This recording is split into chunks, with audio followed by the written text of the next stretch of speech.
Hello, I'm Ryan F9 and these are my favorite moto backpacks.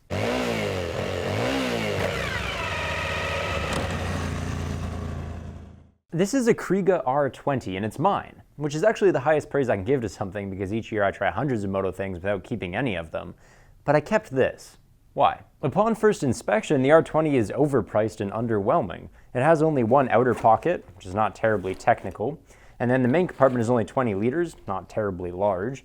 And inside there are only two different dividing pouches, one of which could hold a hydration pack, theoretically, but I'd have to buy it separately. So nothing special going on here for 200 bucks, especially considering it ain't waterproof. But what you're really paying for is on this side of the bag. Kriega calls it their quad lock system, 1, 2, 3, 4, locked. And what this does is it transfers weight to the center of my chest and back, leaving my arms and shoulders totally free to pilot the motorcycle. The R20 is the only bag that I consistently forget that I'm wearing. I stop feeling it after the first few kilometers, and that's a beautiful thing. I ride sport, touring, ADV, dual sport, dirt bikes, cruiser. I've literally done it all with this bag, and so far my only complaint has been the leakiness.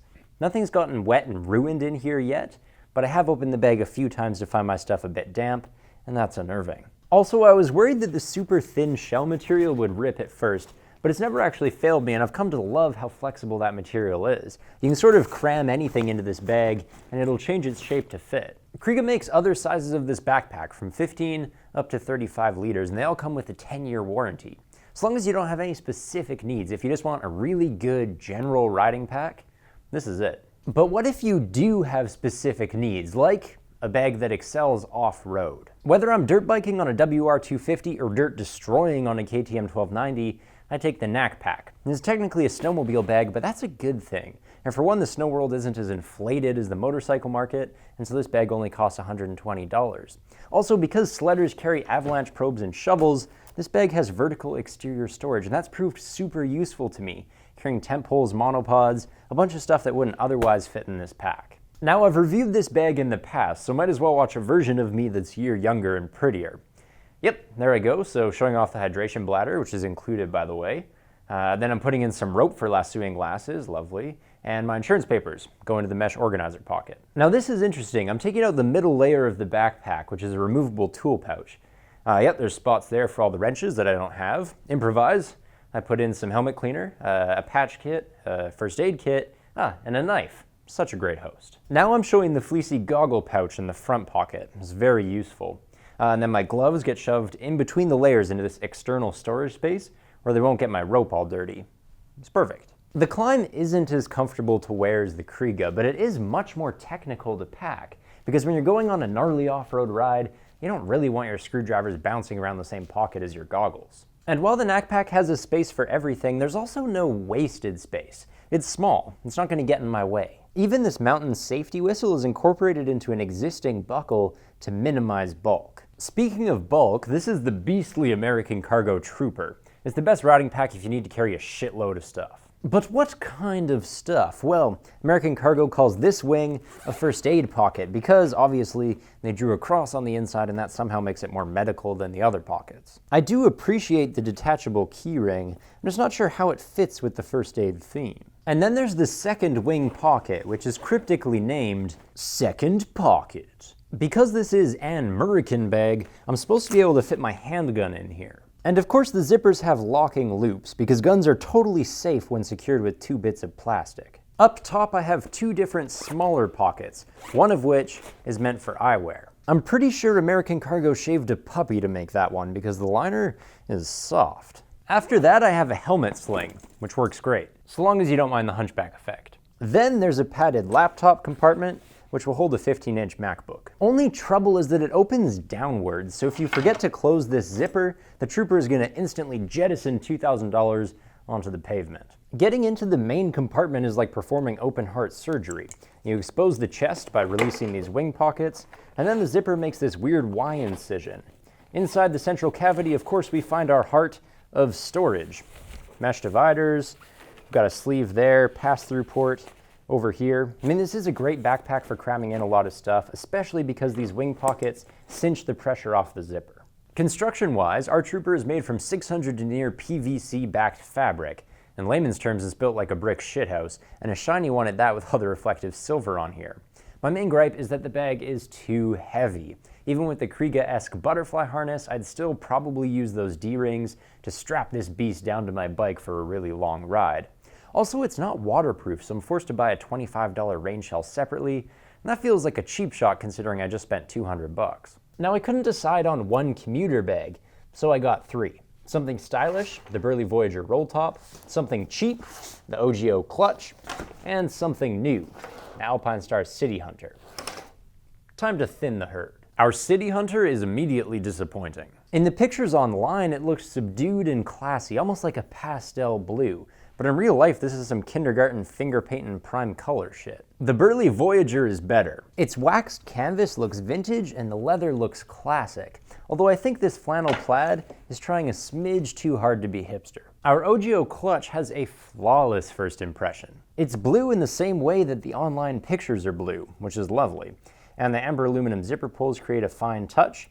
And then this rubberized exterior creates a leather-like accent. Also, holy moly is this thing light. I mean, Ojio seems to do featherweights better than anybody. I remember buying an Ojio golf bag once upon a time that also defied gravity. When it comes to pockets, none of the backpacks are excellent.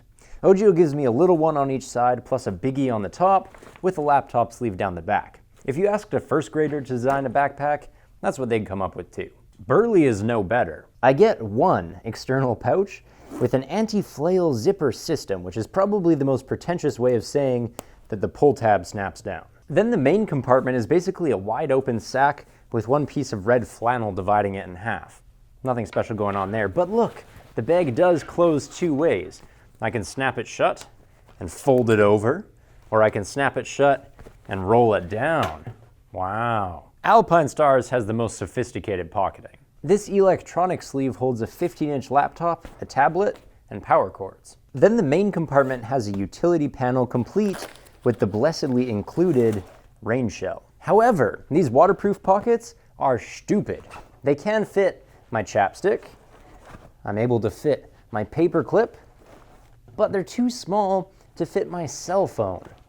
I wonder which of those 3 things is most important to keep dry. Anyway, the City Hunter redeems itself when it comes to motocentrism. I have oodles of reflectivity front and back, plus a helmet sling coming out of the bottom. The Burley Voyager is about as reflective as a pile of dirt, and the Ojio Clutch ain't much better, although I can hardly blame this one because it wasn't specifically designed for motorcycling. And therein lies the rub. Because Alpinestars and Burley both wrote motorcycle on their bags, they charge $150 each, whereas Ojio only charges $60 for the clutch. $60. Also, their bag has the classiest design, it's stupid light, and I'm pretty sure it's the most spacious, despite Alpinestars' doubtful claim that the City Hunter is 5 liters bigger. I think you can probably guess my favorite. And finally, for sport riders, it's going to be the poorly named Ojio No Drag. Poorly named because it actually catches a very normal amount of wind. But the No Drag drags in a uniform way, which is special. This is the only bag that isn't going to flap around on you. It's not going to blow one direction or the other. It's just going to cut the wind like the fairing on your motorcycle.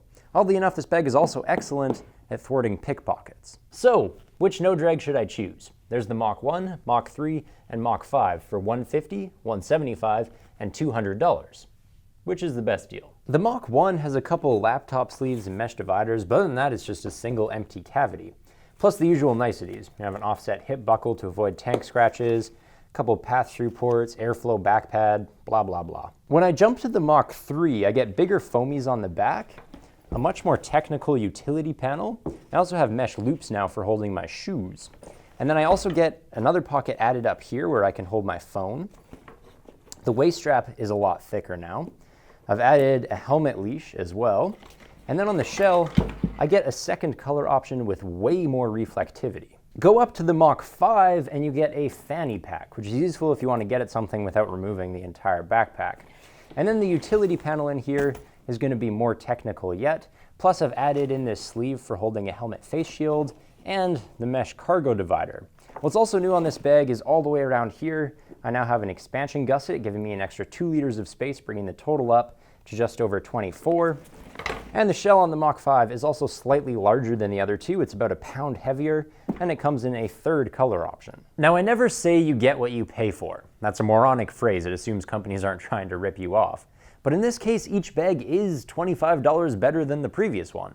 Just buy according to your budget. And that's it for my favorite motorcycling backpacks. Thanks for watching.